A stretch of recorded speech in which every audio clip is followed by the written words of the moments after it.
with that momentum, we haven't stopped working. We have put boots to the ground. We've continued to expand programs. I came in as a volunteer scheduler to get the money out. I volunteered for 4 months. Eventually, we got funding. I became a paid intaker. And from there, we got another position from another fund to do mutual aid for a 12-month commitment to our community. And I'm now the mutual aid coordinator for the Black Resilience Fund and for Brown Hope, which is our umbrella agency. So my ask to you right now is that you give what you can, and you know that with all the integrity and all the love, we are supporting people that you may know. You may have been a recipient. I was a recipient of the Black Resilience Fund. A lot of my family and friends and network, when I found out it was a real thing, I was calling everybody up. Please access this fund. There's no barrier. Just tell them you're in need. They will help you. And in an ideal world, we would be able to raise enough money to fund another 10,000 people. And that, I know that's a huge ask. So I'm not asking that of you now, but whatever you can give today to support us to at least be able to fund the rest of the people who are on our wait list, and that's a little over 2,000 people. We greatly appreciate you. I want to thank you guys again. If we can show the slides that we have, and just let those slides sit. These are some of the recipients who have received funding from us before. And basically, that's all that I have to say is that, we love the support of the community. If you cannot afford to give anything, that's fine. Just talk about this fund with people in your network, people at your job, people in your family. Go on our social media and share about it. We appreciate you guys so much. Thank you so much for your time.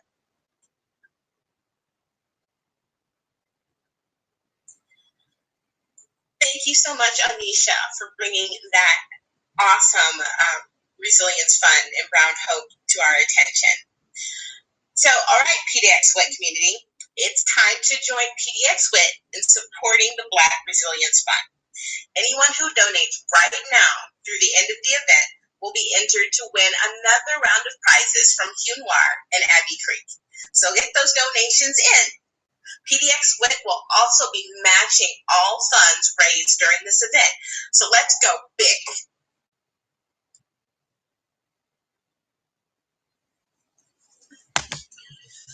Get those donations in.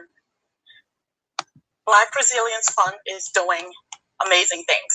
Speaking of donating, I want to thank all of PDX WIT's sponsors. And my role at PDX WIT, I get to work closely with these companies. And I know I speak for the whole organization when I say how much we appreciate their support. So thank you to our executive and platinum sponsors, our gold sponsors, our silver sponsors, and our bronze sponsors.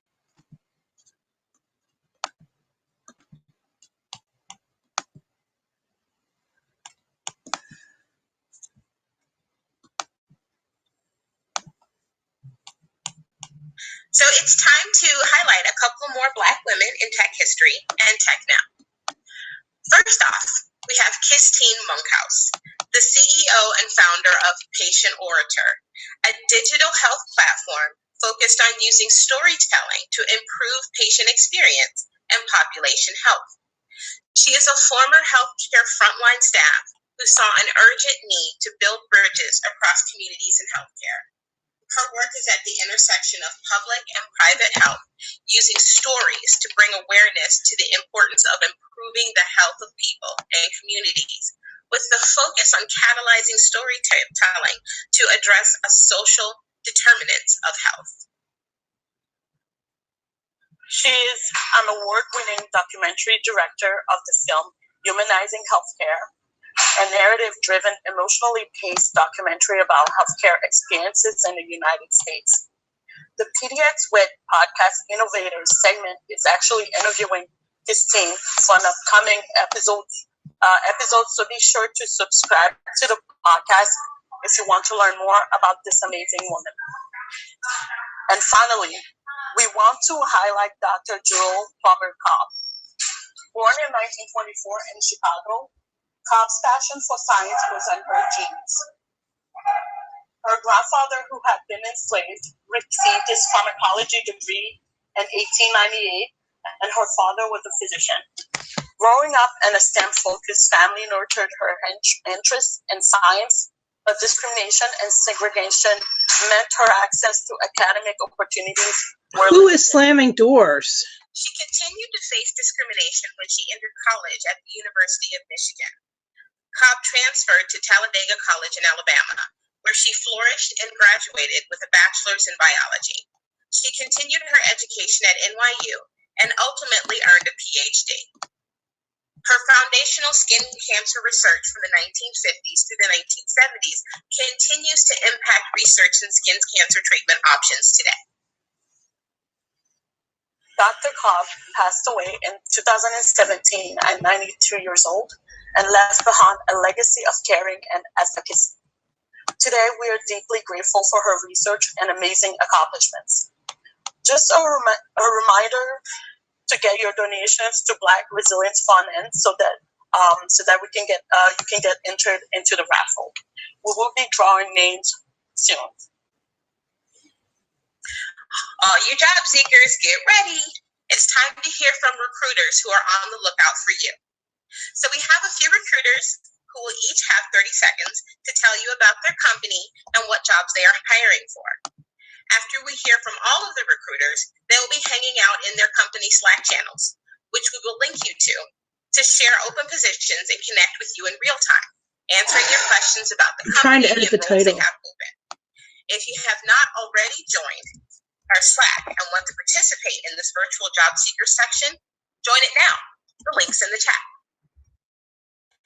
And yet another reminder to get your donations in for Black Resilience Fund so you can be entered into the raffle. So, first off, we have Cambia Health Solutions. Hi everyone, my name is Heather McCornack, and I am a corporate recruiter here at Cambia.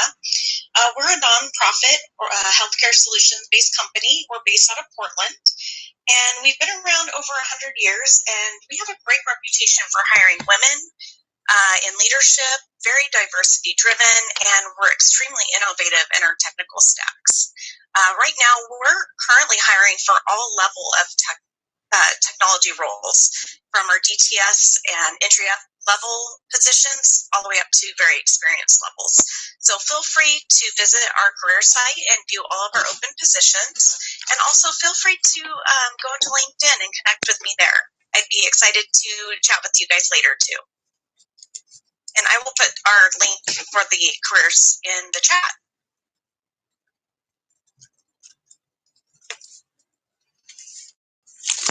Good evening, everybody. I just want to say, I know I can speak for our entire tech systems office when I say we're really honored to be part of this Portland Women in Tech community. So every time I feel like I come here, I get to learn something new. So Tech Systems is doing a lot of hiring right now. We are in every single sector within Portland. So when you think of any big name brand companies in Portland, there's a good chance Tech Systems works with them. Thanks again for your time, and looking forward to talking in the Slack channel.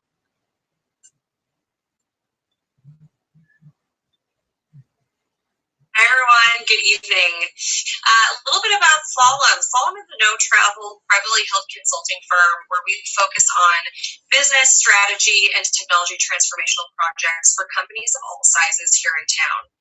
We're looking for really all types of folks to join the team. We're very actively hiring, which we're really excited about. So everything from data engineering and architecture and DevOps, in addition to business management consulting roles. So specifically, if you possess two or more skills that fall within project, program, product management, change management, or continuous improvement strategy. So if you're interested in learning more about Slalom, our openings, our employee resource groups, and what we're doing to foster and grow DE&I, both internally and externally, of course, for our clients, please come join me and my colleague, Kelly Anderson, in the Slack channel afterwards.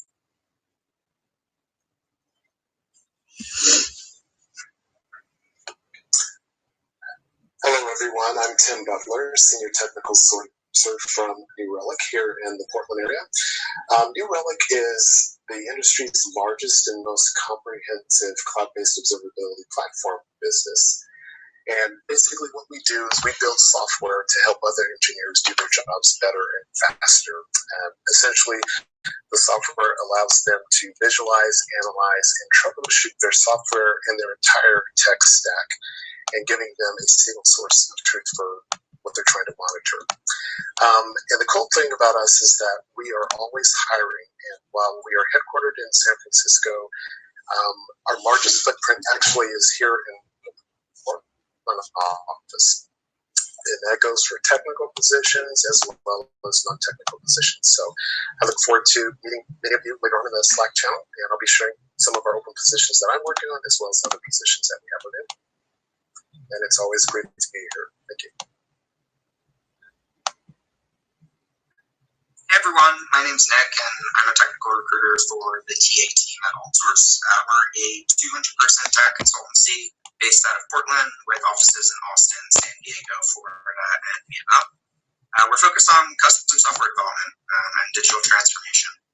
So in 2020, we made some significant investments in sales and marketing, and as you can imagine, they've resulted in new clients and exciting new project work. This year, we'll be hiring for strategic, senior level roles in engineering, sales, and marketing. We have a big year ahead. Sorry if I'm making clicking noises. In our Slack channel that's interested in learning more. Thanks. I wanted to see if I'm on the trending board because I had to restart because my broadcast was inactive for long enough that it stopped. Thank you all. Yes, it is on. Lots of great opportunities out there. There's a link in the chat box to a webpage that has all the links you will need to network with the hiring managers and recruiters you just heard from. For those of you who would rather just network on camera, let me see if I missed this comment. The raise hand function on your webinar screen, and we will enable your camera and sound. Hope to see you soon. Thanks. How do I access the Slack channel? Someone asked. Or use this link, happy hour.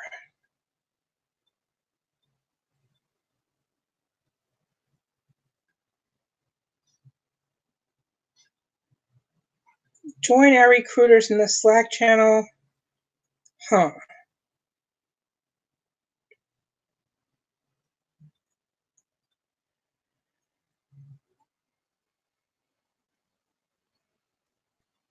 $600 million vaccines by July. So there's an ASL interpreter, and thank you, Mabana and Coretta, for this fantastic event. Well, hello. Lots of people. Are they all on camera now? Hello. Absolutely no format here. Jump in, talk about what you want. How are you guys feeling tonight?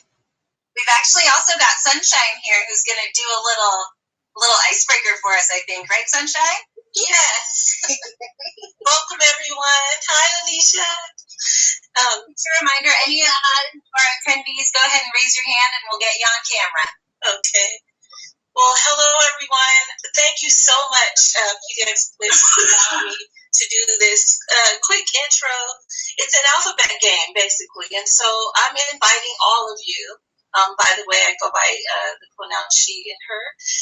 I'm inviting all of you to join me in this game. And so I am an artist, both spoken word and visual artist. So it's an alphabet game. You just introduce yourself using a letter. It's really simple. You can talk about your business, but it'd be great to hear a little bit about something personal. So those are two things for me, and I'm just going to throw it out to whoever would like to take the letter B.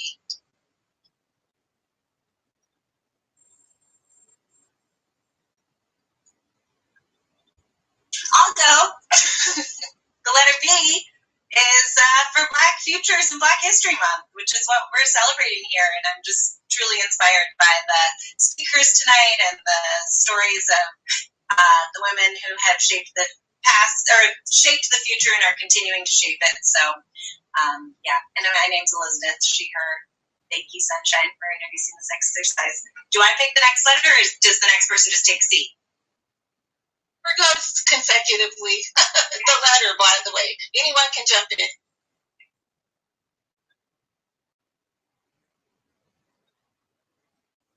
All right, I'll go. C is for Coretta, of course. That's me. This was my first time co-emceeing the happy hour, and I had an awful lot of fun. And now we're at my favorite part of the event, where I get to meet all of you.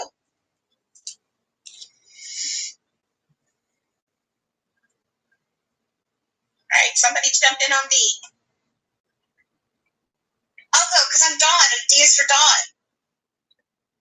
I don't know how to turn everything on. I'm trying to multitask. I want to get everyone into the, where am I? I'm video.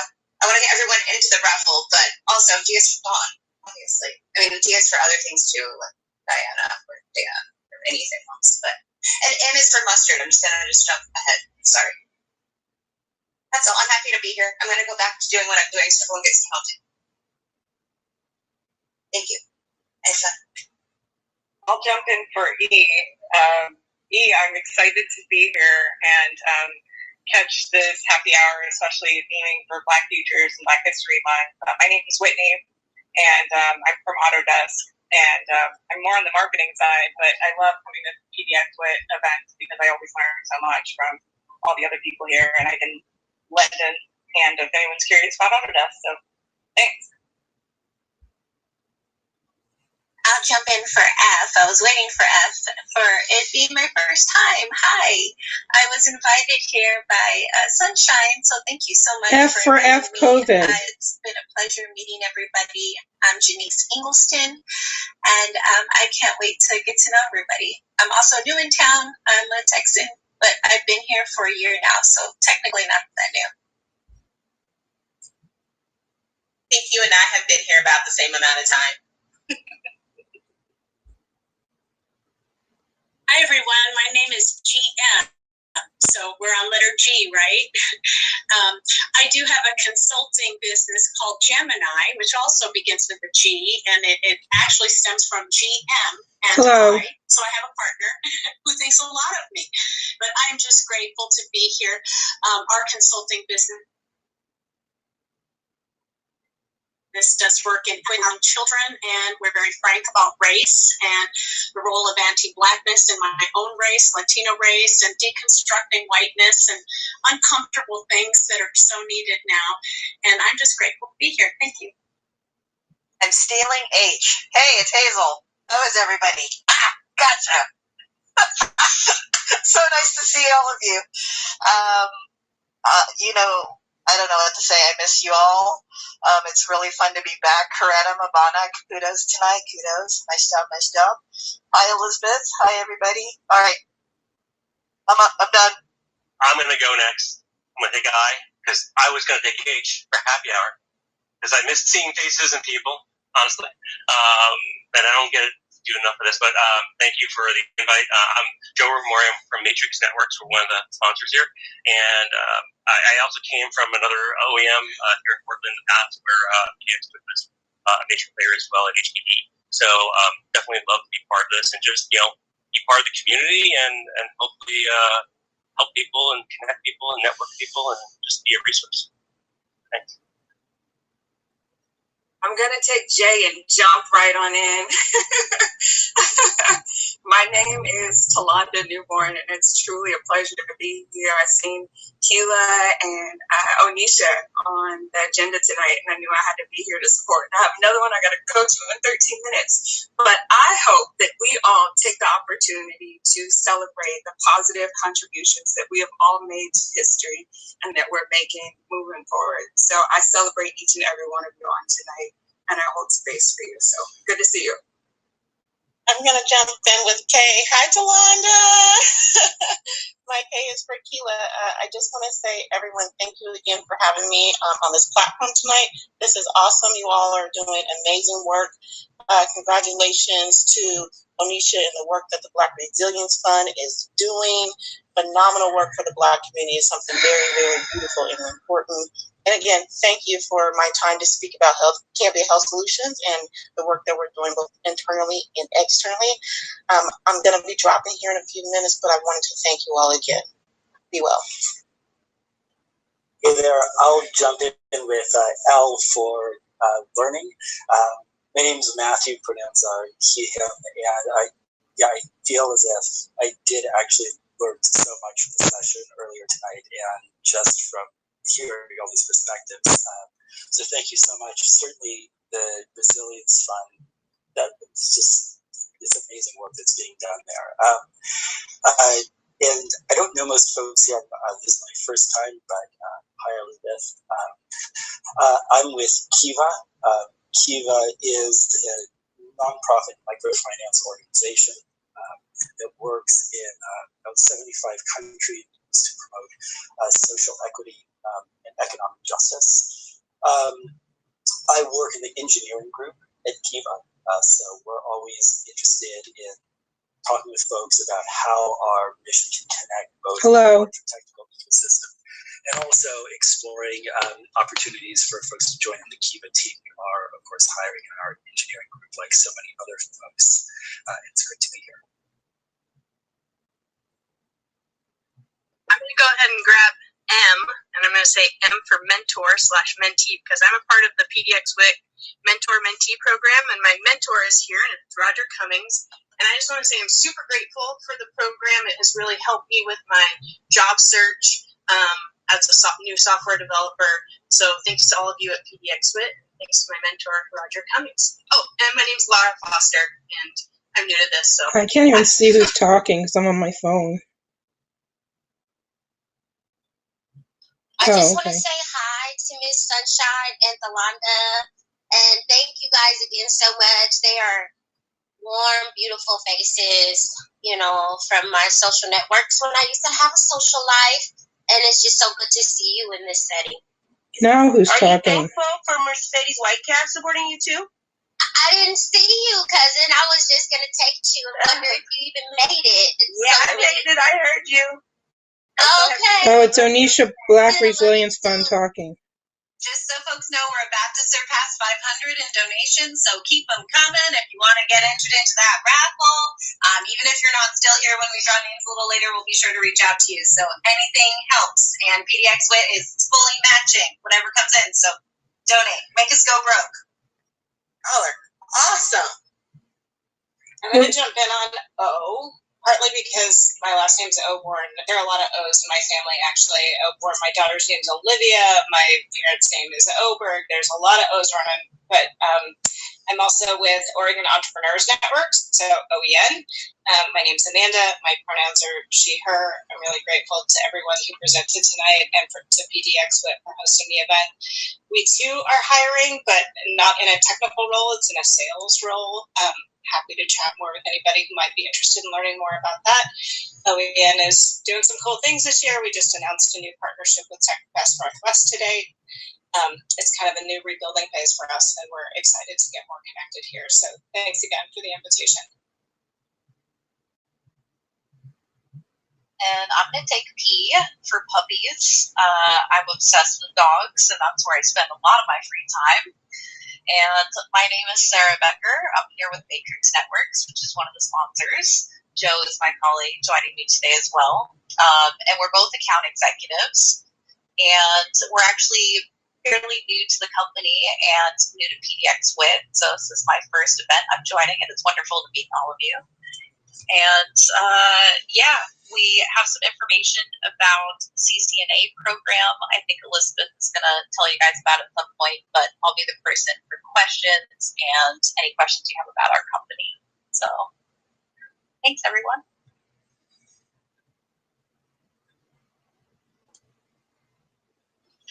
I just wanted to acknowledge Laura's comment in the mentorship program, because it's been a really great experience for me. And I think it's wonderful to be able to share the network that PDX-WIC brings, and also all of our individual networks to people that are in the mentorship program.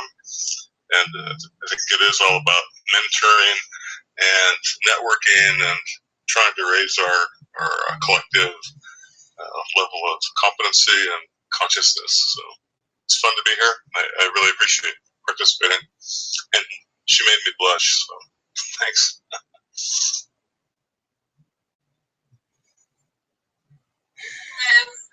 I'll jump in. My name is Eliza Greenwood. I think we're on Q, so the word I can think of is quirky, but that's just a quirky word. I don't really feel that way particularly. This is my second event here with PDX WIT, and I think it was a summer soiree that I went to a few years back before my little one was born. I had a little maternity leave, so I'm now back in the scene and checking it out, and was really excited to find out about tonight's event. It was really super fun. I do accessibility training and consulting for helping companies and small businesses be more accessible for people with disabilities. And yeah, it's great to meet you all, and I enjoyed the presentation tonight, so thank you.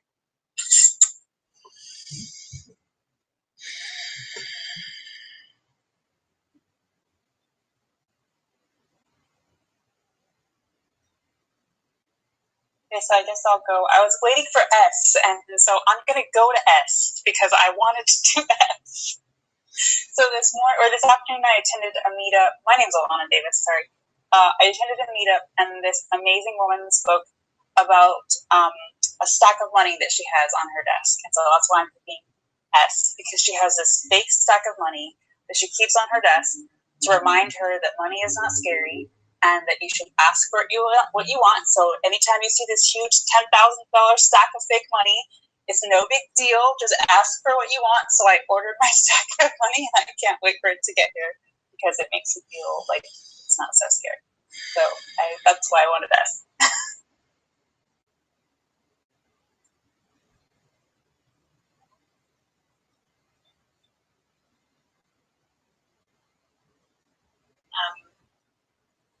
R for me is rested. My power's been out for the last several days, so I've been like going to bed at 7:30 because what else am I going to do? But yeah, I am in marketing. I do kind of content-related things, website-related things for various tech companies in town. And yeah, this is, as far as I can remember, my first PDX WIT event. So it's really great to be able to connect with people, especially during a pandemic and power outage. And I am now at my parents' house, which is also a very interesting time. But yeah. And the power thing, how many of y'all don't have or didn't have power for a while? A lot of people. It's different when it's a pandemic because your friends can't just be like, just come stay with me. I feel like that makes it extra hard. Of course, the pandemic snowstorm had to be the worst one because, it's not 2020 anymore, but 2021. Anyway, just thought I'd chime in with that good news. Where'd the sound go? Dawn says ice apocalypse.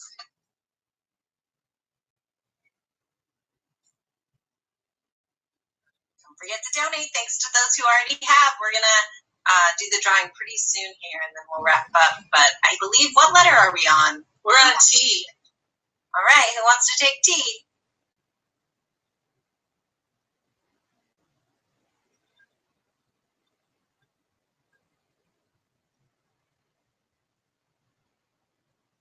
Have we heard from everybody yet? No.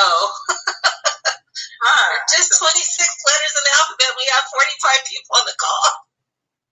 All right, lurkers, somebody pick the letter. I'll go. T. I guess I could do TV. I don't know what to think.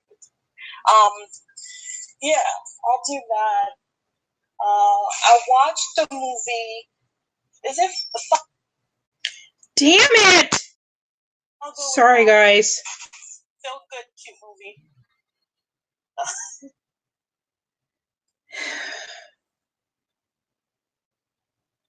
Are we on you?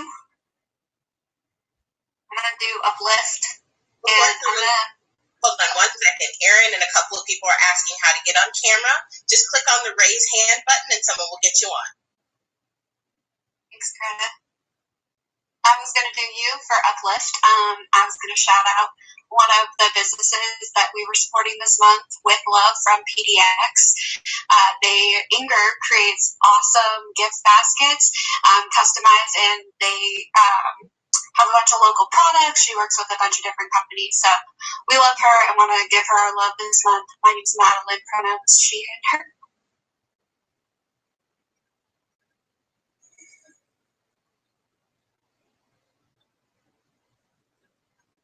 Okay, I realized that I didn't really say anything about myself besides the movie thing or the TV thing. So my name is Mabana. I'm the Community Development Coordinator at PDX WIC, and pronouns are she and her. And so anytime you have any sponsorship related things, just usually talk to me.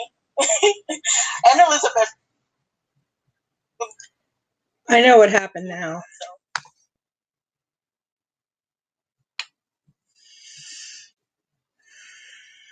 Ron V.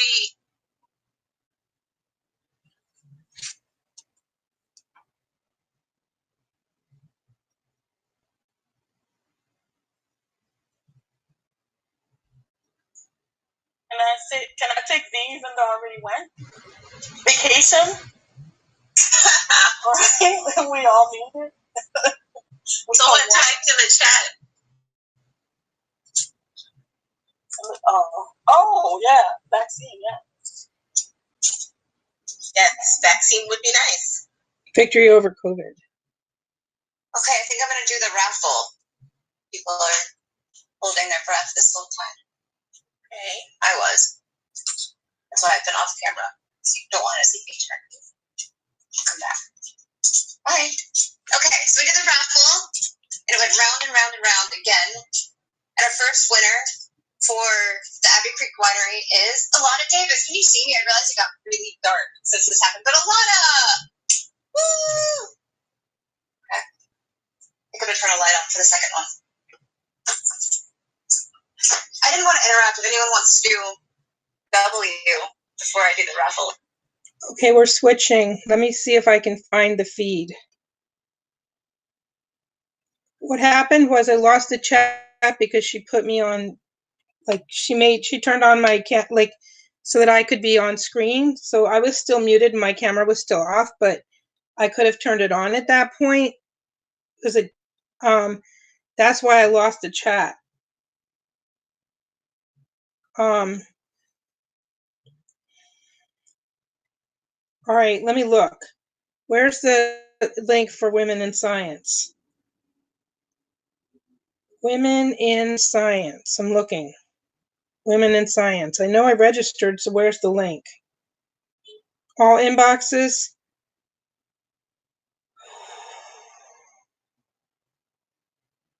Women in Science. Why Representation Matters by Women in Science Portland. Black Women in STEM. How do I get to the feed? Where's the feed? Please log into Google Meet. Join. I'm turning my camera off though.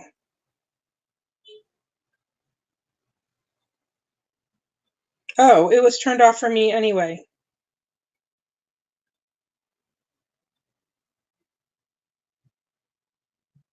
Okay, I think on this side video.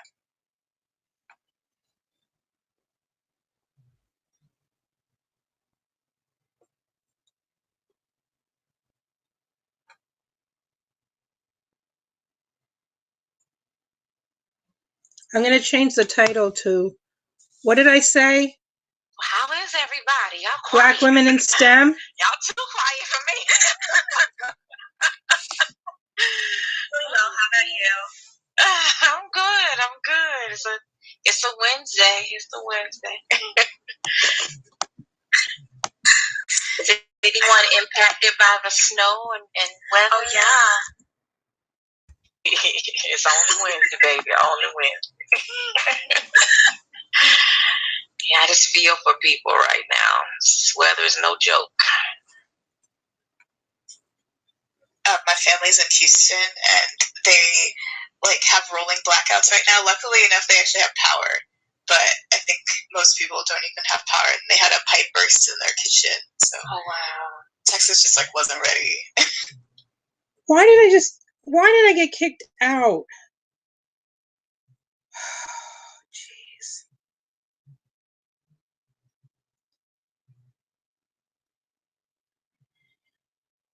Managing frustration. Let's try this again.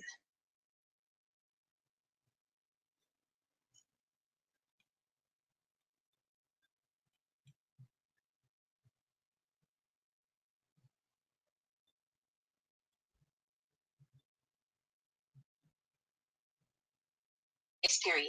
Yeah. It worked.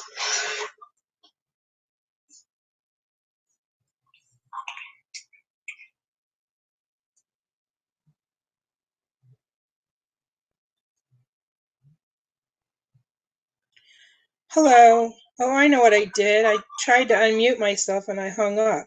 I was just going to say that I was out of power for 2 days and did not have any backup for my ASV for sleep apnea, and I need to get something that can cost like $300, but I was without like no phone, no internet, no cable, no backup chargers for I got it back about 6:45 last night, and I had the apartment manager help me get a cup of hot coffee and charge my phone and one of my chargers yesterday. But yeah, that's when they say like there's a third round of an ice storm coming, charge all of your equipment and your backup chargers and try to have backup power for any medical equipment you need. Yeah, we're glad you're okay. Yeah, thank you. Yeah. I appreciate that. Safe. Thanks. And if you have to sleep without a CPAP or an ASV, you're supposed to sleep sitting up, like, because on a plane, my doctor said it's less of a problem if you're sitting up. But then after sitting up for hours in bed trying to stay warm, I ended up lying down and then got mad at myself because I fell asleep lying down, which it can affect, if you have sleep apnea and you sleep without the equipment, it can affect your blood pressure and your heart. So yeah, I'm going to get a backup power. Yeah.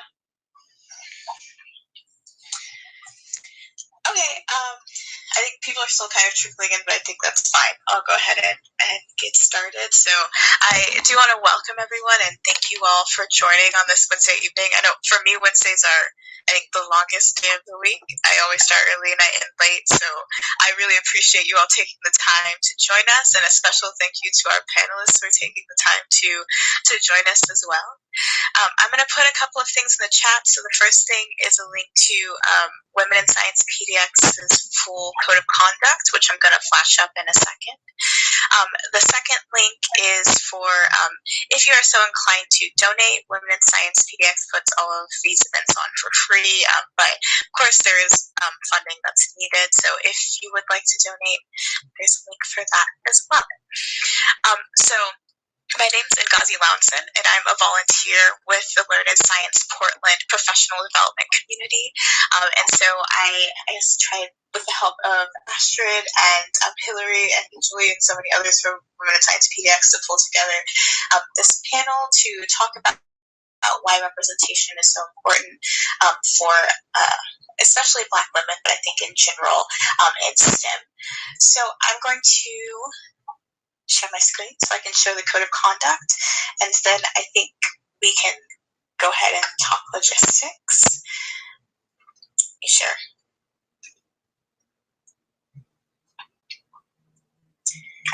Okay, so for the panel today, it'll be split into 3 portions, and there is a chat feature in Google Meet. So if you would like to ask a question or make any comment during the first 2 portions of this event, feel free to put it in the chat. The chat is confidential. It will not be recorded, but if you do pose a question or make a comment, one of the panelists or myself might choose to respond to that and say it out loud. So just keep that in mind. I suppose the first portion of the event will be just kind of hearing from each of our panelists, and we'll go into moderated Q&A. We will save some time at the end for open Q&A, and that also will not be recorded. it. So this should really be a safe space for you to ask any questions or make any comments that you've been curious about. And I guess related to that, this will be a recorded event. Women in Science PDX records all of their events, but again, the chat will.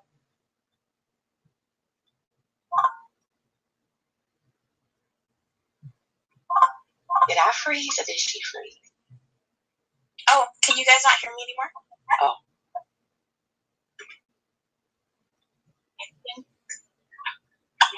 Okay. We can hear you now. You can. Okay, I'm back. All right, so sorry about that. I don't know when I went away, but basically this will be a recorded event, but there will be open Q&A at the end that will not be recorded. The chat also will not be recorded. So we do want to create an environment that is comfortable and inclusive for everyone to be able to speak to their heart, to their mind, and be able to be vulnerable. So with that in mind, here's the code of conduct for all Women in Science Portland events. Make sure you're respectful, muting yourself when you're not talking, not interrupting, and no harassment is tolerated. I think that this could really be a fruitful discussion between all of us with such a sort of intimate event. So I'm hoping that we can really kind of spotlight and elevate each other. Okay, so before I start recording, just kind of quickly again, the agenda for this event will first be a spotlight. I want to give the chance to hear from each of our three panelists talking about kind of their history, how they got to where they are, and any sort of insights around that. Kind of in line with some of the campaigns that were going around last year to just really give a voice and a platform to these really amazing women that I feel privileged that we've been able to get to come here and speak with us today. Then we'll go into a more moderated Q&A, and I'll go through a few questions that and open up some discussion kind of between myself and the panelists, and then we'll save some time at the end, hopefully 15 minutes, maybe a little more, for open question and answer just between everyone in the group. So I'm going to go ahead and stop sharing so that we can look at people's faces and enjoy this event while they're talking. And again, there's more people joining, so apologies for that. And as long as no one has any issues, I am going to start recording now and begin with the event.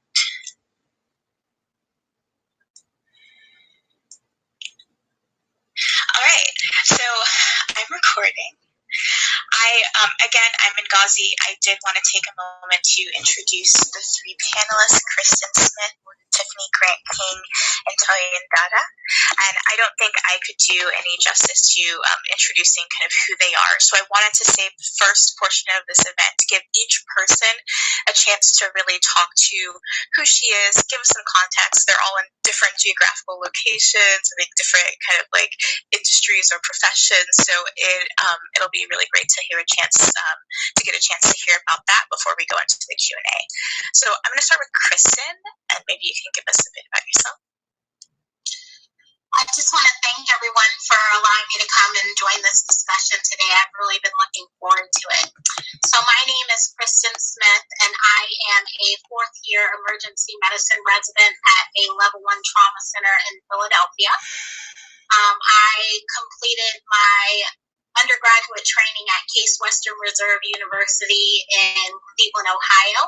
And then I did research in the area of health disparities and physician and healthcare provider cultural and linguistic competency before going to medical school. I went to an osteopathic medical school, which I'm not sure if people are aware of the difference between allopathic and osteopathic medicine, but both are fully licensed in the U.S. to practice medicine, do surgeries, go into any specialty. So I went to the Rowan University School of Osteopathic Medicine in New Jersey, and then now I am finishing up training in Philadelphia. Awesome. And Tiffany, we'll go to you next. Good evening, everyone. My name is Tiffany Grant, here with all of you on this evening. I am just give the quick overview of that 5 to 8 minute overview, which you want, God. You can do a 5 to 8 minute overview.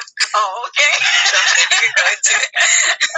Okay, so Tiffany Grant King, as I mentioned earlier, I live in Oakland. HP as a global program manager supporting our diversity, equity, and inclusion program, supporting specifically partnerships and also talent attraction. So how did I get here? So born and raised in Sumter, South Carolina. So love the South, love my people.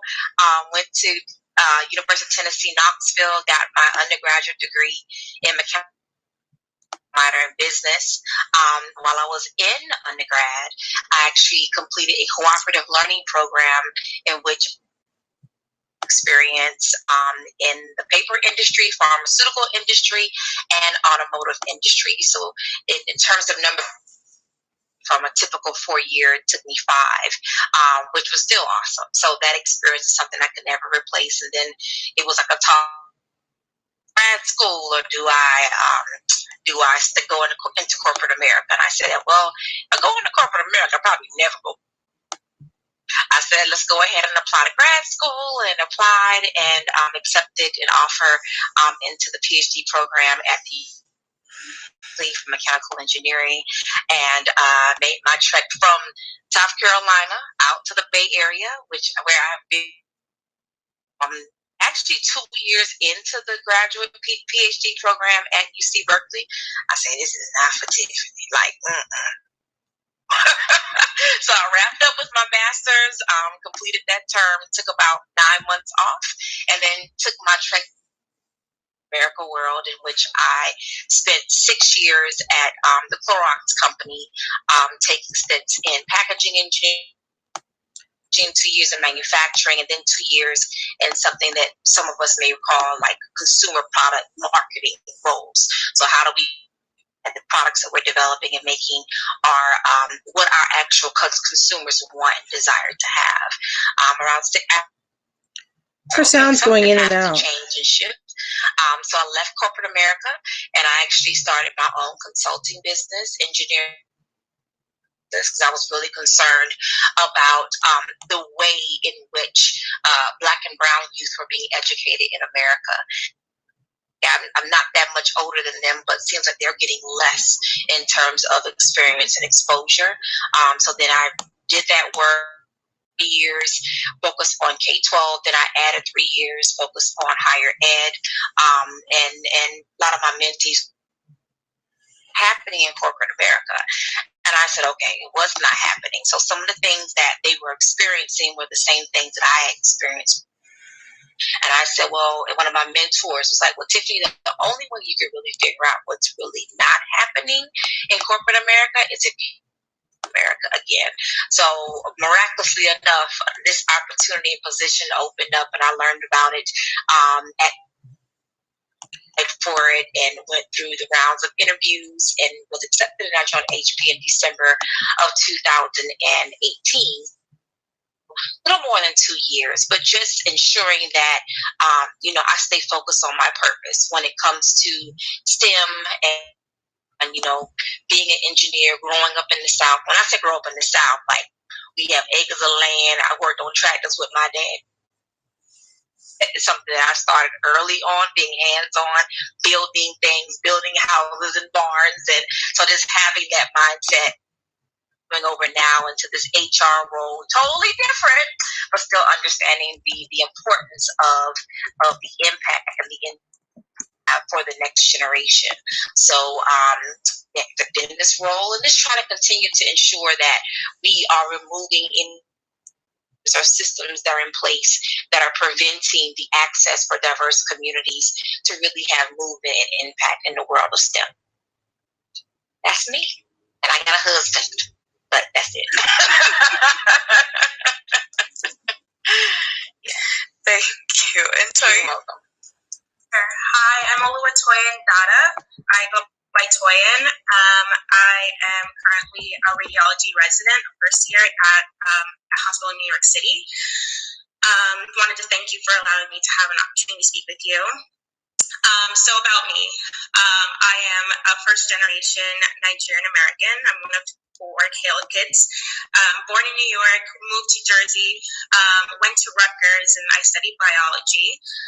I knew I wanted to be a doctor at a relatively young age. The running joke is that with immigrant parents, you really have three options. You're a lawyer, you're a doctor, or a business person, and I chose medicine. But I also had opportunities to work with someone who had autism. I volunteered in a hospital, so it really solidified that this is where I wanted to be. So went to college at Rutgers, also went to med school at Rutgers as well, and that's where I was exposed to radiology. I actually met my first Black preceptor ever. He was like, "Hey, do you want to hear about radiology?" And I was like, "Yes, I do. I don't really understand this field. It's not something we're commonly exposed to during med school." And I had a chance to do some rotations. I fell in love with it instantly. It was a great mix between art, tech, and patient care. And it was a great fit for me. I'm still pretty brand new to it, but I do not regret my decision. When I'm not at work, learning how to read scans, I'm part of the American College of Radiology Diversity and Inclusion team. And our job is to recruit medical students who may not have exposure to radiology. Right now, I believe about 2% of the radiology field are Black radiologists right now, which is a very small number. So we obviously have a ways to go. Thank you. And Kristen, did you want me to circle back to you, or are you good? I feel like I didn't give you a chance. No, that's fine. I'm sure will come up as we talk. All right. Thank you. And so when I was thinking about the concept for this panel, I actually asked a lot of different women to participate, probably too many different women, and there was so much interest, which was great. But when I was thinking about the event itself, I really wanted it to be something that was small, with a few number of people speaking, and people with varied experiences. So I'm hoping that you'll hear throughout all of this moderated Q&A and the open Q&A that these three women, they're all at different stages in their careers, they're different parts of the country, but there's still a lot of similarities in the experiences that we all have kind of as Black women in technical fields. So I should also say I am also a Black woman who is an engineer in a technical field. And even though there are a lot of differences, there's a lot of things that unite us and a lot of areas for improvement, I think, and especially in representation, also in allyship and lifting all of us up together. So I think with that, we're going to make a shift into this moderated Q&A. I'm going to ask a few questions, and I want to give all three panelists a chance to respond and have some back and forth together. This is really just meant to be kind of open conversation. So my first question to all of the panelists is, how do you feel that representation of Black women in STEM fields differs from that of women in general? Does anyone want to go first?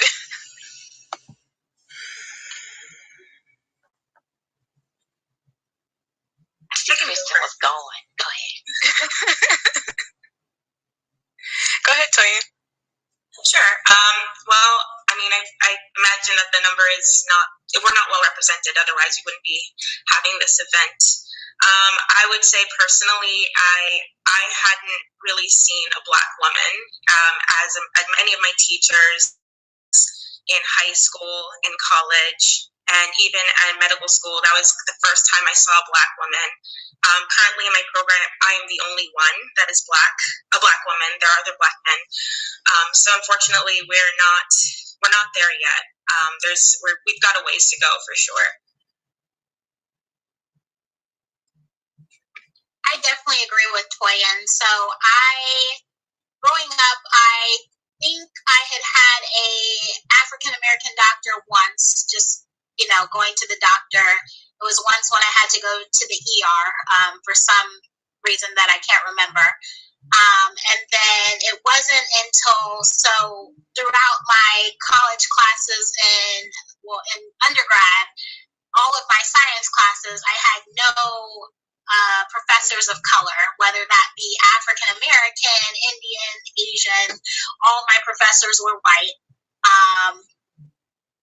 Actually, one of my chemistry professors was Chinese, but so never really seeing a lot of Black people within the STEM fields. It wasn't until I had signed up to do a research job on campus that I met an African American physician who kind of was instrumental in getting me to where I am, getting me to believe in myself that I was able to become a doctor.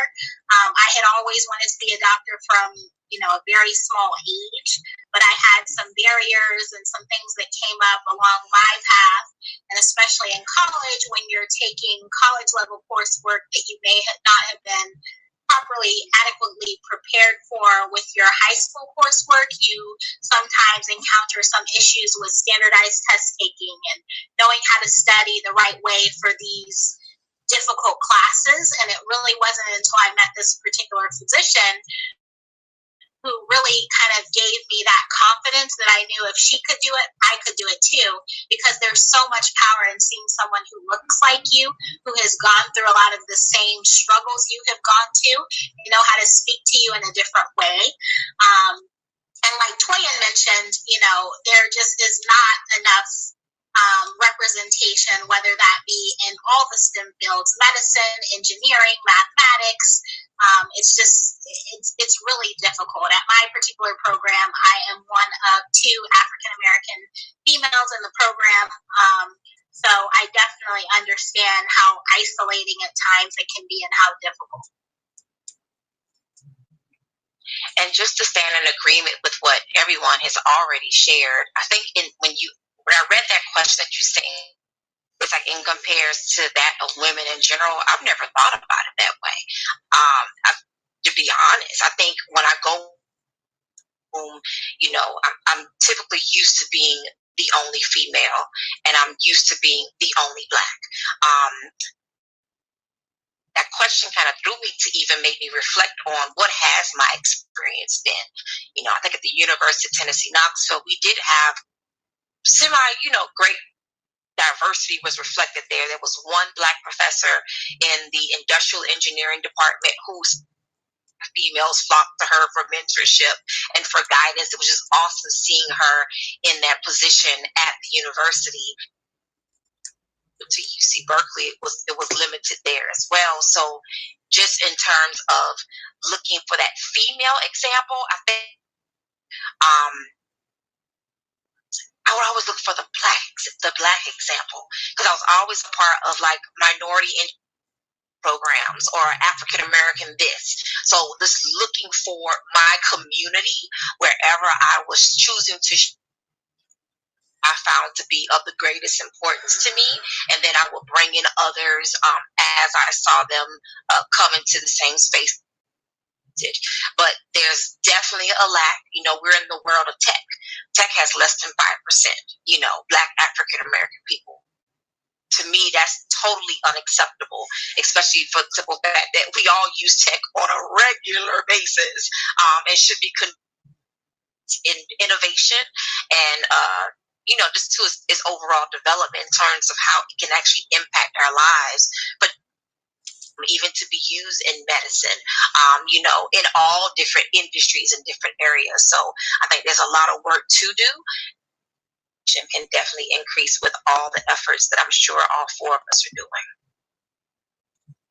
And so there are a lot of things that you all touched on that I kind of want to highlight before we move on. So first, Kristen, you were talking about the first time you had an African American physician, and Toyin, you talked about always wanting to be a doctor. And I know for me, when like a lot of you, when I was in my classes in high school, actually in grade school as well, in college, I was the only Black person. A lot of times I was one of very few women, and I actually was told multiple times that I should not pursue engineering. And I don't think that I would have seen it as something that was viable for me if it hadn't have been for my parents, because I didn't see people in those types of professions. Did you guys grow up with similar kind of feelings of not necessarily feeling accessible to those types of jobs? And when did you have that switch? I guess for Kristen, it would have been this physician, but what about for everyone else?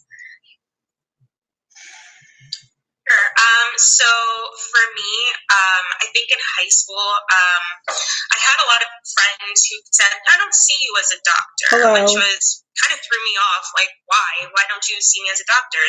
I didn't really go into that. I mean, I was in high school. But I think I saw it in my sister. She's actually the first physician in our family. So she kind of became my role model and kind of modeled the path for me too. And then additionally, I was really fortunate to have been part of a program in Rutgers called the Office of Diversity and Success in the Sciences, where the program is literally crafted for minority students who want to go into medicine or any other health profession. So we kind of had that community like Tiffany had talked about, and we saw they brought those people back to kind of talk to us too. So I knew I could do it. So between my sister and that program, that was kind of my motivation to be one as well. I think for me, I just always wanted to be an engineer. Like, I always wanted to build things and make things. And I love to see how things work. So you couldn't tell because all the other voices in my head said I could. And, my parents were all extremely instrumental. Was exposed to summer programs, summer camps, in the summertime, it wasn't like, oh, we're going to go outside. And my mother was a teacher too, so understanding the fact that you can take community college classes for free, while you're in high school, advantage of those opportunities, and just not.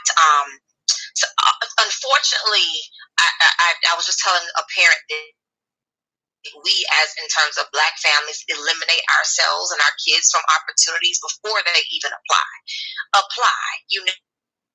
Get into that program, they could get that experience. And sometimes it's just about getting the experience that sparks that fire that even shows me what's possible. So, for me, it wasn't even an option. I was definitely going to be an engineer, despite whoever was saying.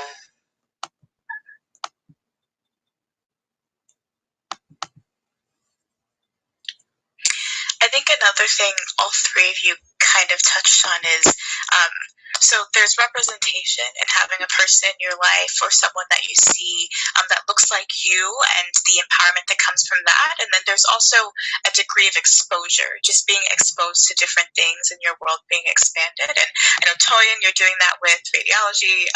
Tiffany, you basically do that with your job now as well. And Kristen, I know that you're involved in a lot of organizations, and that's part of why I really wanted to bring you all together. So maybe we can talk just a bit about kind of like passing the torch and the things that you all do to pass on that representation, pass on that exposure to kids that might not get it otherwise, or adults, really. Anyone? I know for me, I can't tell you how many times I've had patients tell me I'm the first Black physician that they've had. They can't believe I'm a physician. Usually it is met with a lot of praise and encouragement. Occasionally it is met with skepticism and extra criticism. I really just try to be visible, be on different panels like this. I also, obviously more pre-COVID, but I try to volunteer throughout medical school. I volunteered at a local high school. We used to put on different lectures about different topics and just how to make your CV and how do you fill out FAFSA and things for applying to college. So just being visible, I think, is very important now with social media. I know that a lot of people use social media as a way to kind of promote themselves and their field, but I think it also shows representation. You can access anywhere throughout the country, can reach out to me at any time and just ask me questions about how did I get to where I am, what summer programs did I do. I am also part of the board of directors for the Summer Health Professions Education Program. So they've gone through several different iterations, but it is a summer program that allows college students interested in the health professions to take 6 weeks and go to a certain campus. Usually it's affiliated with a hospital and a medical school, and you stay on campus. You get to meet physicians, usually physicians of color. You get to shadow them to see about different fields, and you also get a pre-exposure to medical school classes. So you'll do some biochemistry and some anatomy and things like that. So it's a really great opportunity to give yourself exposure. That is a program that I was really passionate about and really gave me early exposure as well. So I think for me, I try to just stay out there, stay visible. I'm always willing to talk to anyone. I have several mentees, and I think it's really important once you get to our stage, and even when you're going along that journey, it's important to reach back and tell people, you know, I struggle with this. I had difficulty with MCAT. I may have had difficulty with my boards, you know, and be very open and honest and just encouraging to others. Anyone else? I'll share. Same thing. Like Kristen said, it's kind of like not even me. I pull you along. Like, we're going to do this together. I think one thing for me is always extremely important is staying in terms of the professional memberships that I may have, or, you know, engineering memberships I may have, the different, like the National Society of Black Engineers, the Society of Women Engineers. You know, those groups exist. But then how am I also staying Unified School District? You know, how am I staying connected to the kids in my church or in my community directly, up at their schools on a regular basis to be that face, to that example. Even in this virtual world, there's still have that representation and make sure our presence is known. And I say there's two things: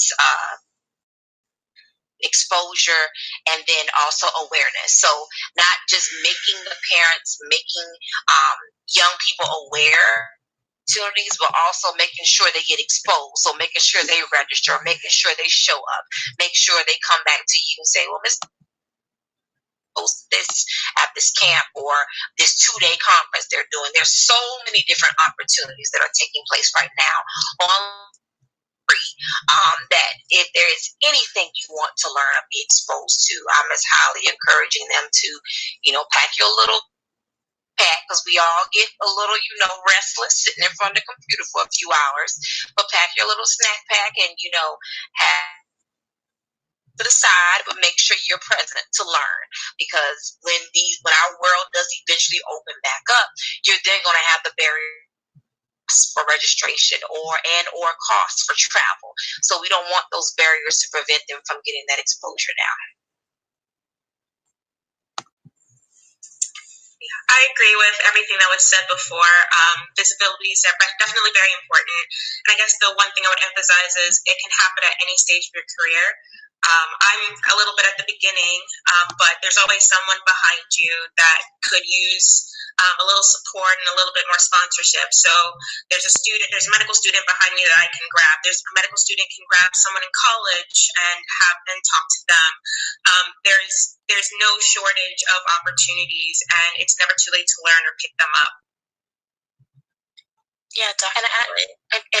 And goes on to say one more thing, just building on what Toyin said, is about, you know, if you see someone, grab them along and take them along. Don't see anyone. Like, how do we then lean on our colleagues to say, okay, did you not see what I'm seeing? I shouldn't be the only. Fairness to other people's attention. I think oftentimes as Black women, we put certain weights and responsibilities on our shoulders that don't necessarily, but we feel like we have to make that investment in order to see it come forth. But I think it's also a good responsibility for me to look at my colleagues. I know you guys see the same thing that I'm seeing. What can we do together and collectively in order to drive diversity in certain areas? Definitely.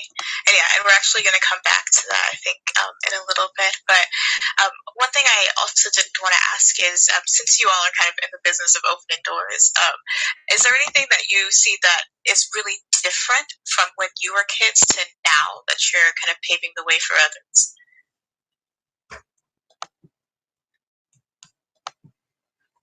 know there's still a lot of work to do. When you say different, what do you mean?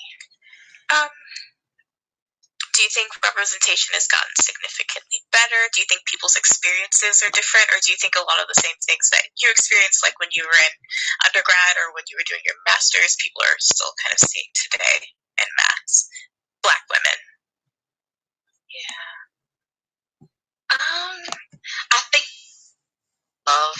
I think that excitement. I'm you no still longer see that trending. excitement in young people's eyes when they want to learn something. And you can almost see the spark go off for them. That's still consistent when you know you've given them a new experience, totally changed your life. And that's something that's encouraging. Maybe a little bit hard now to pull parents along.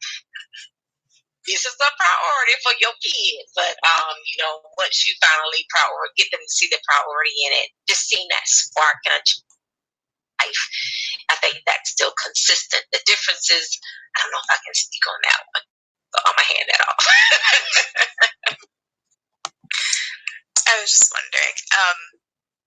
I think so. As we, I'm going to move on to the next question, but even in the first, I heard a lot kind of about you guys talking about being the only person in your classes, being the only person in your jobs, being the only person in your programs, and the reactions that you get from others, like Toya and your friends saying they don't see you as a doctor, or Kristen, people saying they are surprised you're a physician. And I know a lot of those kind of like microaggressions are really rampant against Black women. So I wanted to ask, kind of thinking about microaggressions or even just aggressions in general, how would you describe, or like maybe can you give an example of the specific obstacles or barriers or issues that you had in pursuing your career now, as it is now as a Black woman? I think perception is a very big proponent in terms of microaggression. So, we know that there aren't that many Black women in medicine. There aren't that many African Americans, Black people in general in medicine, women and men. And then also, historically in medicine, there haven't been equal numbers of women. Currently, it's 50-50 in medical school, but actually practicing physicians, it's still lagging behind. So the majority of practicing physicians in most fields, the specialties are still men in general. So I know that for me, in my field of emergency medicine, we get critical patients all the time. We have patients who may come in coding, meaning they don't have any pulses. So someone has to be the physician leader to kind of get everyone on board and direct the patient's care. And I know, our attendings, which are the supervising physicians who really teach us in residencies as residents, they always, tell us to be aggressive and to be very assertive in terms of making plans and making sure everyone is on board and just really being the leader of that team. And it's interesting to me how a lot of our colleagues always perceive the male colleagues when they are being this way and being leaders. Oh, you're a leader, you're doing a great job. And then women, there are certain people within, our department who are a little bit more assertive and confident in the way they speak and the way they direct the team. And they may be called the B word, or they may be called, doing too much. And then I myself kind of have a soft voice, higher voice. I speak loud, but I have a higher voice, and I generally have always been told I'm a pretty nice person. I've been very shocked by some of my colleagues who say like, "Oh, I heard you over the phone talking to somebody, and you were just so stern. You were just so mean." And I'm just always taken aback because I don't know how much of it is actually true, or it's the perception that a Black woman being assertive and being confident is a negative, is mean, is being the B word, is being too much. So that is something that I feel like comes out as little microaggressions daily that I've always just found interesting, and I'm really interested to hear how Tiffany and Toyin, have had what experiences they have had with that. Yeah, I echo a lot of the experience you had, the perception where, I'll give them a full plan about what we're going to do for the day. This is when I saw more patients, and they would say, okay, I'm waiting for my doctor. And I'm kind of like, well, I am your doctor. I guess also another aggression that I didn't think I would have to deal with was my name was another thing. People wouldn't, so a lot of my preceptors wouldn't try to learn my name. But they would learn, my other counterparts' names well and be able to pronounce them, but never really try with me. The list goes on. During one of my core rotations, I had a preceptor who gave me 4 marks, even though I knew I was working hard. Didn't tell me until the end. It was, the list goes on, and they really do add up.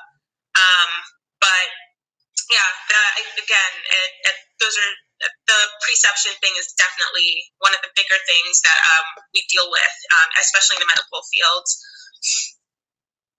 Yeah, I think one of the biggest things I often have to and still deal with is people thinking I'm young, you did not just graduate. So it's kind of like you almost have to establish your credibility before you can even do any work. Big of an issue because often I try to just, you go in a room, you demand attention, you demand people to, and not in an aggressive way, but it's like you come in, you're prepared, like you said, you come in with your strategy, your plan, everyone has their roles and responsibilities, but then for me, because I'm taking a break out of a technical role into like an HR position, I don't know HR, and everyone's thinking they have to educate me, on what different HR roles are. Okay. I've been employed. So if I've been employed, I've been experiencing HR for over, 10, 15 years. So I know what type of experiences I would love for others to have. And I try to leverage that in my daily work and in my daily walk. And I think it's a matter of when we see and experience those microaggressions, calling them out. Because if someone's bold enough to do it to me, I'm just as bold enough to call you out. What did you say? Did you mean to say that? And sometimes those conversations can be had at that moment, and sometimes they can happen in Zoom chat.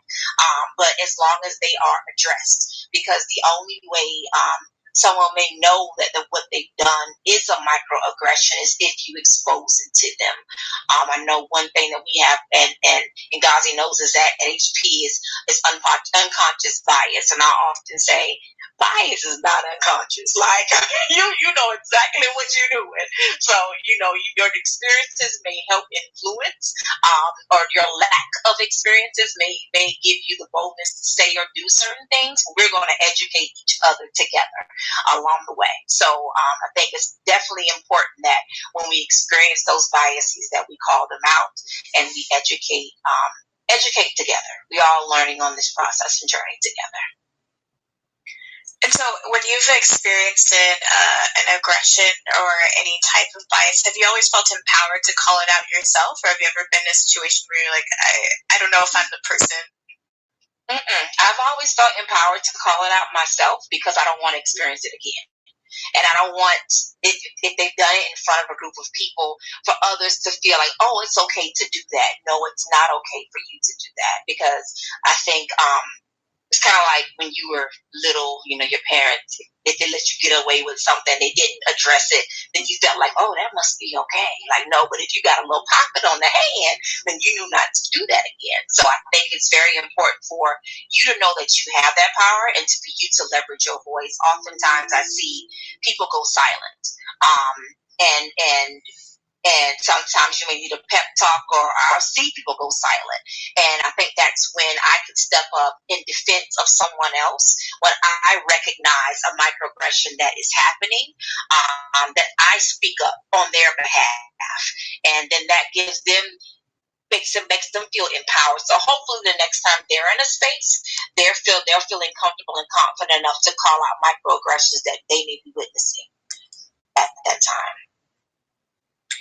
And so, before I ask another question about microaggressions, but do you think a lot of them, or when you're experiencing bias from specific people, that a lot of it is down to the sort of competing idea in people's minds of what a doctor is, what an engineer is, because of historical context, or do you think there's anything else kind of like lying in there in general?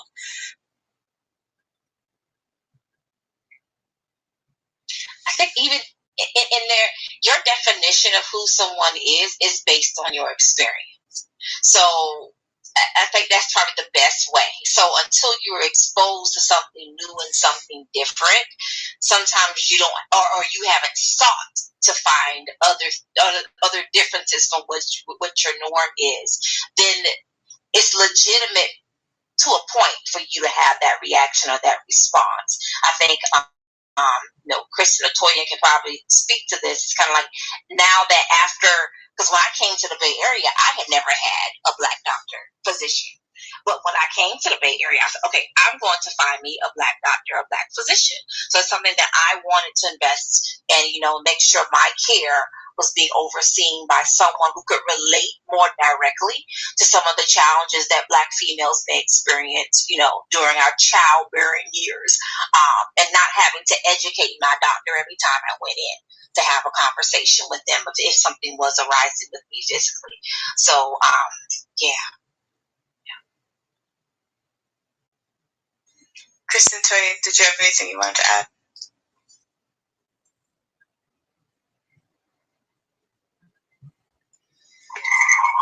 I think Tiffany covered it pretty well. I was just going to say, I think sometimes people are used to a certain type of person, as Tiffany alluded to, being in certain roles. And when you're operating outside of that role, it's very hard for them to think like, I'm used to you being this and only this. And now I'm having to take, direction or orders or what have you. I'm your subordinate, and I'm used to, people who may look like you, whether it be your gender or your sexual orientation or your race, ethnicity, being, less than or in a subordinate role to me. I think some people have difficulty with that concept, and that's where some of these microaggressions come from.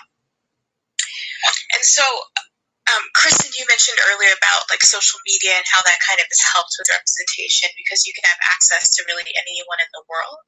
And yet, still people's experiences can seem very narrow.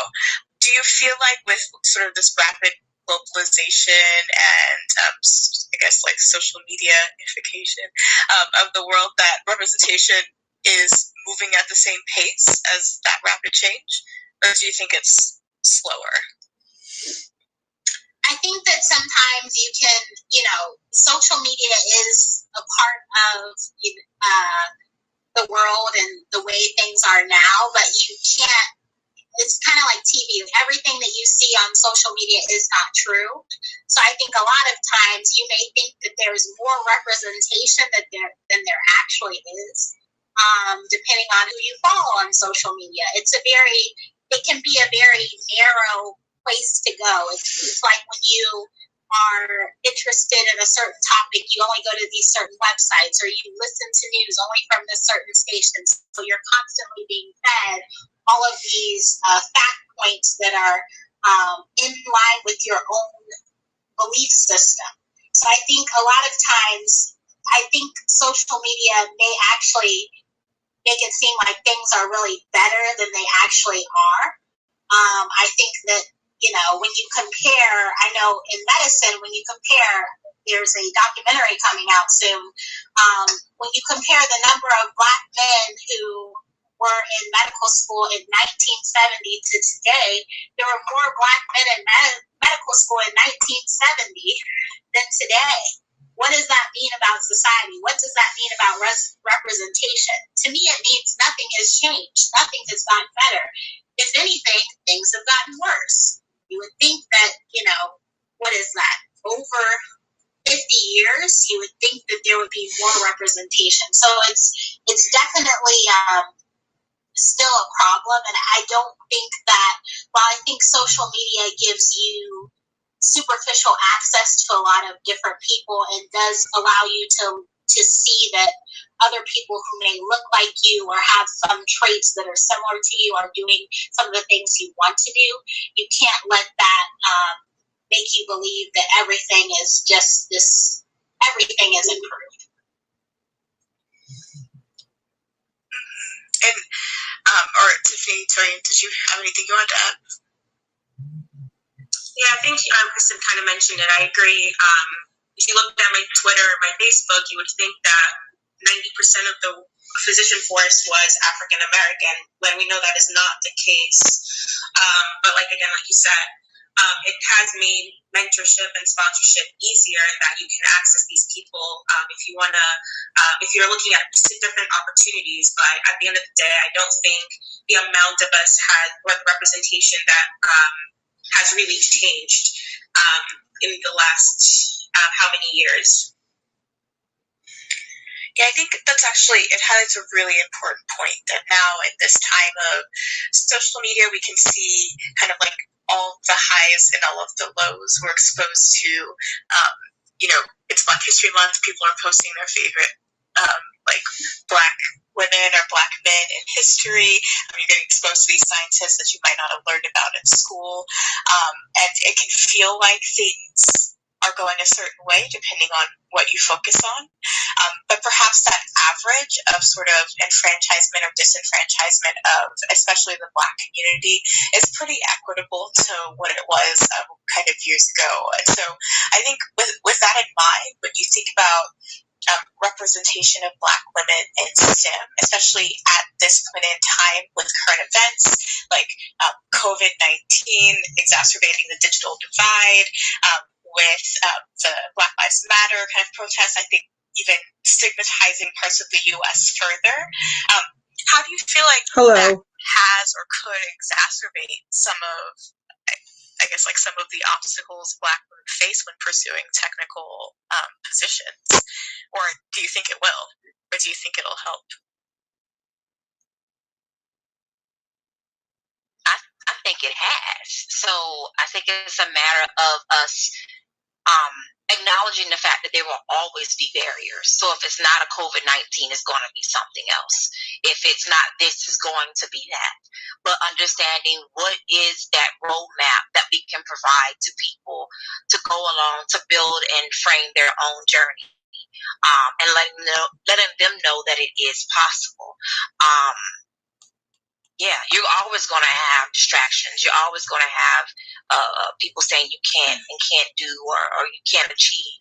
But how do you overcome that? And I think that's something that while you have that, to me, community is extremely important. And if I even go into a space where I don't see a community, I'll build it.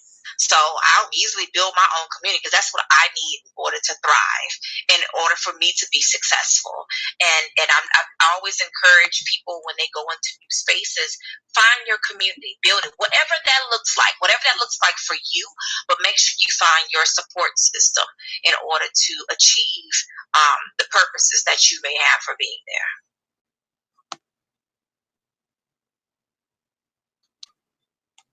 Kristen, Toyin, anything to add?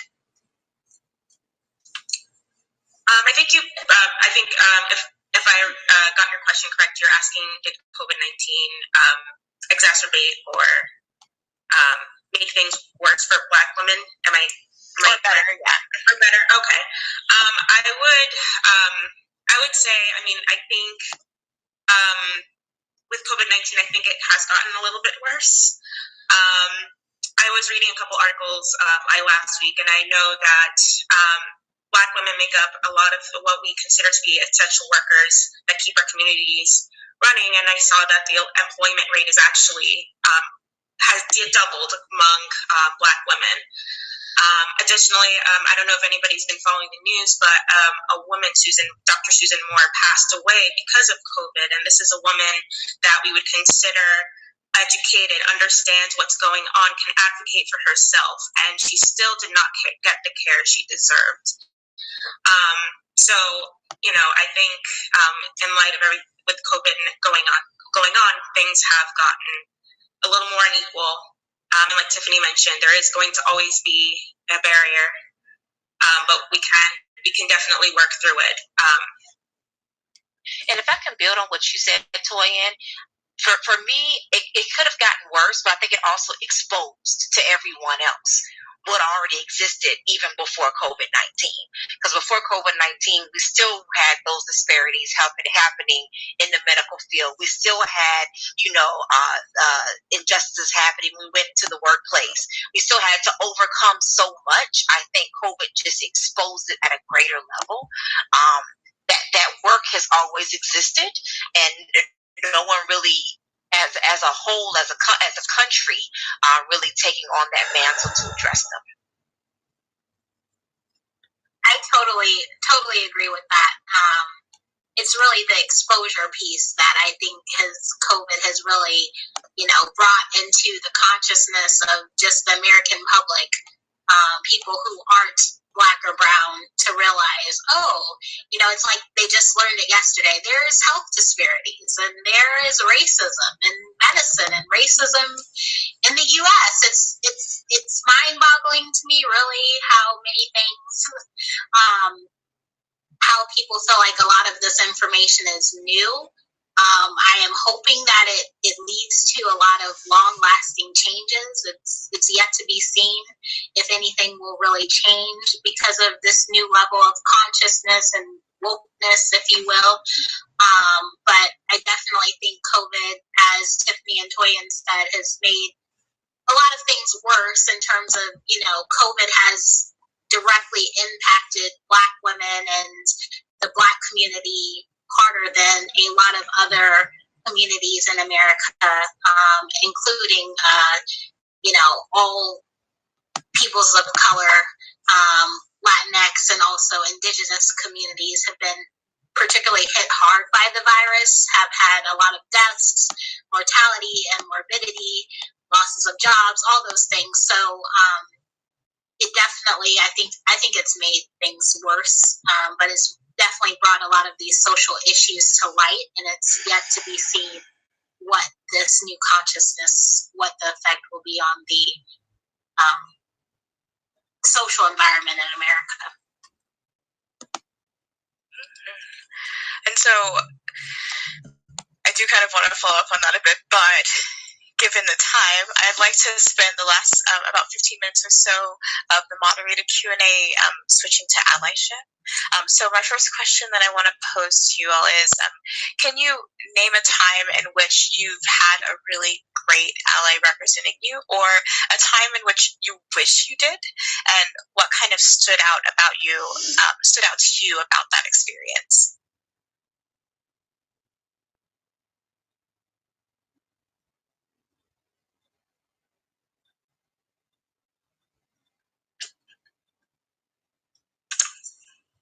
So I think my greatest ally was when I was starting to apply for my residency position in medical school. And it was this radiology attending. She was Latinx. I had been struggling with imposter syndrome up until that point. I didn't think I was good enough. I was thinking about taking a year off to make myself a stronger applicant. And she went through my whole application, and she looked at me and she said, "You're gonna do just fine." She was one of the first people to kind of really tell me that I was gonna be okay, and sure enough, I did. She listened to a lot of my concerns, and that was big for me. Someone who listened is very, very big in allyship. I feel that while people are well-meaning, they're still kind of talking over you, and they're not really listening to your problems, and they're kind of trying to apply their own fixes without really listening to what the problem is. And I think that was a beautiful example of allyship, even though it was a personal one. I to this day thank her for that, for really believing that I could do it.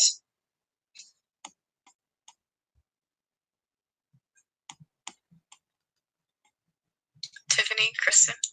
Yeah, I think for me, I've had to struggle with that allyship word. It seems it's relatively new in discussions. Either you support me or you don't. And I don't think putting a title to it, the title actually kind of makes it feel like, okay, well, why are you doing it? Are you doing it to get the allyship title to put on your LinkedIn profile, or are you just doing it because you care about my personal development and well-being? But when I think about those who may not look like me, who step in on my behalf to offer their support or even their brand or even their guidance, they've been more sponsors for me in spaces where I did not exist yet, and they felt confident and invested in me enough to take me along. So to me, that made like the bigger difference, instead of just telling me what to do and saying, Tiffany, come along with me, come do this with me, or, engage on this project with me. I think you'll be great to do work on this engineering project, or, to take on this effort in which we're leading for some of the executive leaders of the company or whatever. I think for me, that's had a bigger impact more than someone telling me what to do, but take me along with you. Take someone taking me along their journey, for them to not only learn how others may see when they bring me in spaces that they probably think I should not be, and then we're both learning and having an experience at the same time that we can then reflect on afterwards. I agree with everything that's already been said. I really think it's those micro opportunities that I really have appreciated. The micro opportunities where other people have put me in spaces or asked me to work on a project that maybe I didn't even know about, or because of imposter syndrome, I didn't think that I had the qualifications for, and they got me involved, or they told me to apply for this thing or this award or this position. And I really feel like that is really the best way you can be an ally, is bringing people who may not already be in the room into the room. So along those lines, do you have any other suggestions for, how you view successful allyship? I know allyship, I guess, is supposed to be a never-ending journey. I think I also personally struggle a bit with what the term means itself, but maybe if you could summarize what it means to you and any other thoughts you have on what makes a good ally.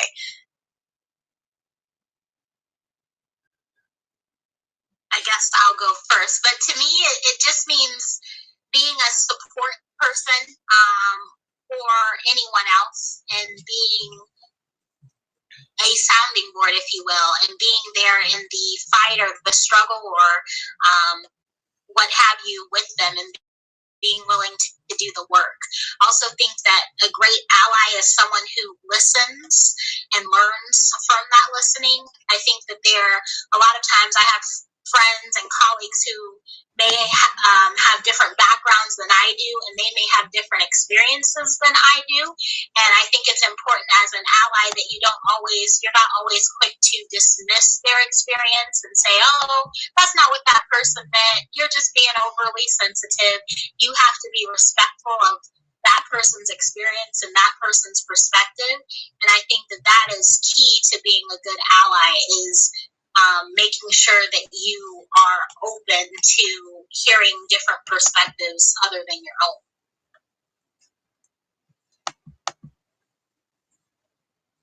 Yeah, I agree with what you've said. I especially like the doing the work part.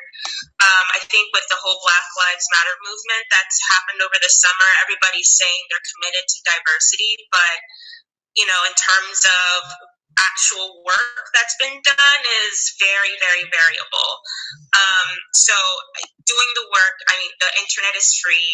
There are many people of color that have written books, blogs, podcasts. It's overwhelming, really.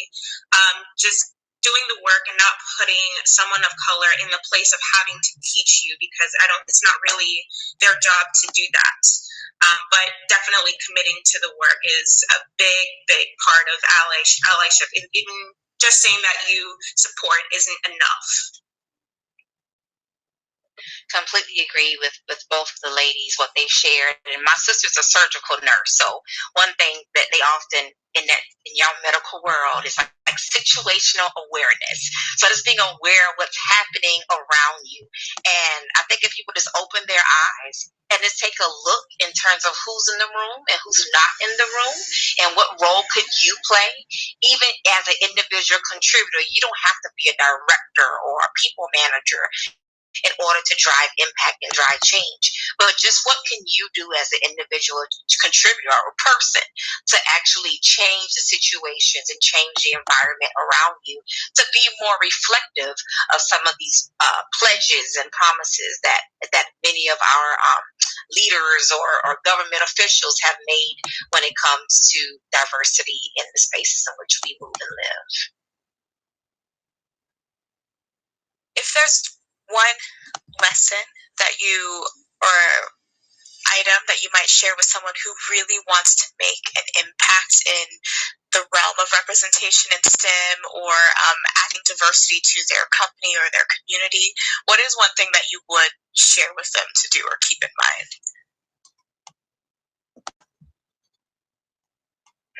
That's good.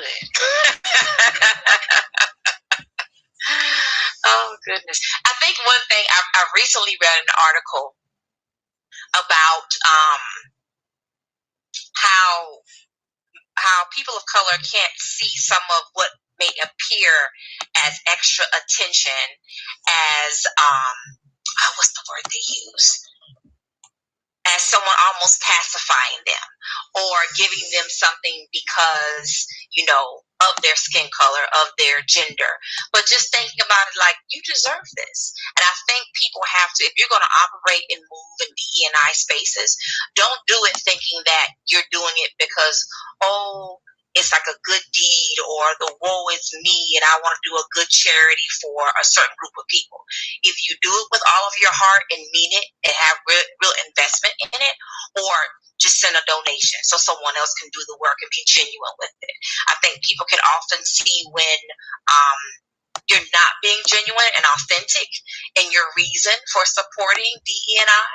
But if I say in all that, to say if I had one thing to tell somebody, be authentic, be yourself, and be genuine. So, yeah. For sure. I definitely agree with Tiffany being authentic. I would probably say keep the same energy that you use to recruit the diverse candidates at the organization. So making sure that you are putting in that same effort for recruitment into putting in the equal amount of effort into making your workplace diverse and keeping it an inclusive environment. I think oftentimes your places are so focused on recruitment that once a diverse candidate gets there, an underrepresented candidate, then you feel like, okay, I'm here, but the actual environment is not open to my ideas. It's not open to giving me opportunities, and you sometimes can feel very stifled. So making sure that there is equal focus on not only recruitment, but also creating this supportive and inclusive environment for everyone. Yeah, that's a great point that I wish we would have had time to ask more questions about, but it does really require both equal focus and different actions to ensure that you're getting diversity at the place of talent acquisition, at retention to keep that community, and then at promotion to be sure that there's people in positions of leadership to continue that. So I think that's a really great point. Toyin, did you have anything you wanted to add? What Tiffany and Kristen brought up already were both great points. I guess the only thing I would add is to be open to critique. Check in. Are your efforts actually taking hold and doing what they're supposed to? Have you met the goals that you've set? Don't be upset if you get some strong feedback. It takes a village, really. But that would be my biggest advice. So my last question before we open up for open Q&A is from the other perspective, what is the one lesson or piece of advice that you would give to any Black women, any person from an underrepresented community that is pursuing a career in STEM where they might not see other people that look like them. One thing to keep in mind. If they don't see anyone that looks like them? Yeah. That's okay. You got a mirror. You can see yourself. And then eventually you're going to pull somebody else up along with you.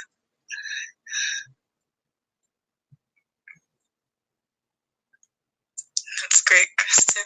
Toya? I guess give yourself grace. I think when you don't see people that look like yourself, you feel like you need to take the world on your back and really prove it to people. Give yourself grace. If it takes you a little bit longer, that's okay. It's a marathon. It's not a race. I'd say probably don't be afraid to reach out. Like I said earlier, with social media, with being able to Google people and find people's websites and emails online. I'll send emails to people I don't even know. Sometimes they don't reach out back to me or respond, or sometimes they'll say they're too busy to, answer what questions I may have. But I know when I was looking at emergency medicine and some other fields within medicine, I would reach out to people I didn't even know just to ask them, hey, do you have a few minutes to speak to me about your field of medicine? I'm trying to make my decision in terms of residency and things like that. So I think because we are all in this together, we all know a lot of the struggles that we go through to get to this point. So you'd be surprised how many people are willing to help you and get you to that next point. So don't be afraid to reach out. Awesome. All right, so I'm going to go ahead and stop recording now, and we'll open it up for some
Okay, I'm back.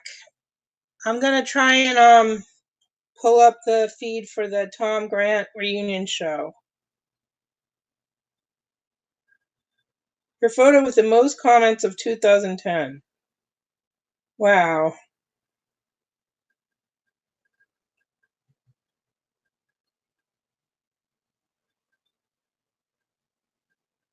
All right, let me find it. Tom Grant reunion show.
I'm looking for the feed. If anyone's here waiting, I'm looking for it.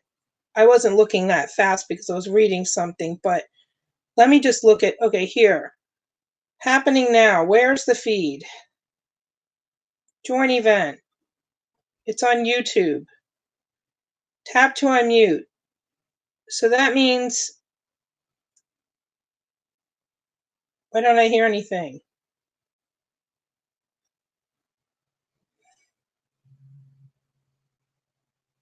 Hello, why don't I hear anything? All right, view. I'm going to view it in the YouTube app. I'll write it in the title in a second. YouTube watch list. I need more caffeine. My eyes are bothering me. Points around it really makes a difference for viewership and to help everybody see this incredible thing that we're doing tonight. We were so happy to be a part of it. Thank you to Stoller Family Estates for helping us out. Thank you to Mert Meeker for making this possible, as well as Aaron and Renee Meyer. An incredible team has come together to make this a reality. So we're just so thankful for everyone who's supporting this night. And we're thankful for you all for being here. That was a lot to say. Tom, how you doing? Well, you wore me out.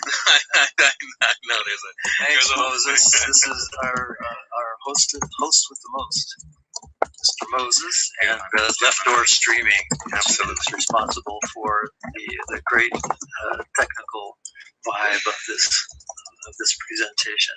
Thank you, Left Door Streamers. And well, it's great to be back with the fellas. Mr. Jeff Leonard on bass right here. Yeah. And Dan Balmer over there on guitar, the Guitar Whiz. And our drummer extraordinaire, Carlton Jackson. So,